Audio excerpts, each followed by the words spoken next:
তোমরা সবাই শো দেখতে এসছো, কিন্তু আমরা ওপেন মাইক করি, ঠিক আছে, এখানে আমরা জোক ট্রাই করি, সেখানে কেউ অডিয়েন্স আসে না, সেখানে আমাদের গিয়ে ডাকতে হয় যে তোমরা এসে বড়ো, ওটাকে আমরা বাস্কিং বলি।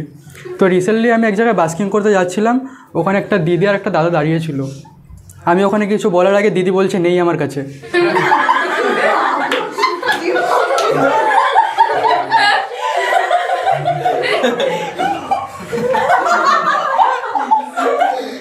ও ভেবেছে আমি কোনো এনজিও থেকে এসেছি।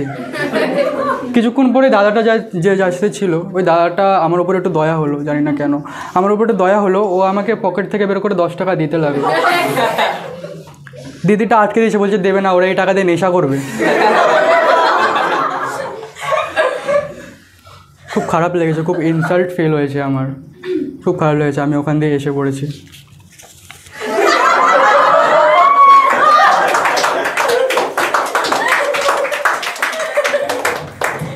টাকাটা বেশি ইম্পর্টেন্ট।